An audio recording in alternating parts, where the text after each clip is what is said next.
fait venir l'un des derniers membres du gouvernement à être venu ici, c'est quand même Nicolas Sarkozy, donc ministre de l'Intérieur à l'époque, mais qui venait en tant que candidat à l'élection présidentielle et qui a fait vraiment des engagements, qui a pris des engagements remarquables en ce qui concerne la viticulture. Nicolas Sarkozy a très bien compris quelle était la dimension de cette viticulture, il a très bien compris quels étaient les problèmes de concurrence déloyale internationale qu'il y a dans ce domaine-là, et puis il va lutter, il s'y est engagé, et cet engagement est d'ailleurs un engagement écrit, il fait partie de mon bilan, puisqu'il y a une retranscription au mot à mot de ce qu'il a dit aux viticulteurs, aux articles de l'USSAC, lorsqu'il est venu le 1er mars, eh bien on va lutter contre la diabolisation du vin et on va avoir une politique de valorisation du vin qui est tout à fait conciliable avec une politique de sécurité routière. Nous allons faire finalement ce que l'Espagne fait depuis déjà quelques années et c'est cela qu'il faut effectivement mettre en place dans notre pays.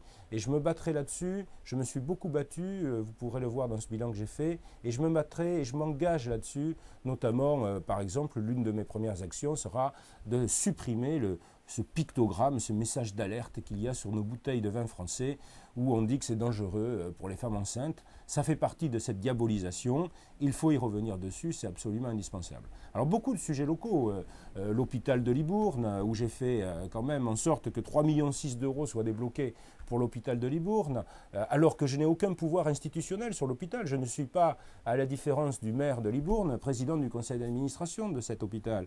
L'hôpital de Sainte-Foy-la-Grande, où j'ai fait en sorte que les urgences à Sainte-Foy-la-Grande soient maintenues, c'est quand même très important, c'est acquis pour les 5 ans à venir. Il y a un hôpital à Sainte-Foy-la-Grande, il restera et il sera au contraire, et je l'espère, conforté dans son rôle. Et puis bon nombre d'autres sujets, comme le pôle d'excellence rurale, où j'ai fait venir là aussi Christian Estrosi, ministre de l'aménagement du territoire, et où on a fait en sorte de construire un pôle d'excellence rurale. L'excellence rurale, ça veut bien dire ce que ça veut dire, mettre en valeur cette excellence rurale avec des subventions directes, plus de 750 000 euros pour la communauté de communes de Saint-Émilion, et puis un autre pôle d'excellence rurale. Je suis le seul parlementaire en France à avoir 2 pôles d'excellence rurale à Pellegru, qui est une charmante petite commune aussi de ma circonscription, dans laquelle il fait bon vivre, et il faut encourager cette ruralité, ces services publics de proximité. C'est un sujet bien sûr sur lequel aussi je m'implique beaucoup. Alors moi j'ai toujours considéré que le député devait être à la fois à Paris, traiter des sujets nationaux évidemment importants, et puis faire le lien avec la circonscription, décliner ce qui se fait à Paris dans la circonscription.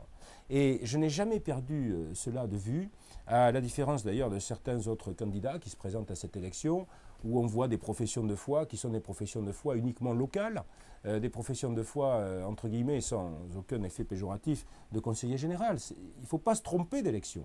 Un député, c'est un élu national qui doit s'occuper donc de ce qui se passe au niveau national et qui doit faire le lien avec sa circonscription et traiter, mettre en priorité les sujets évidemment locaux.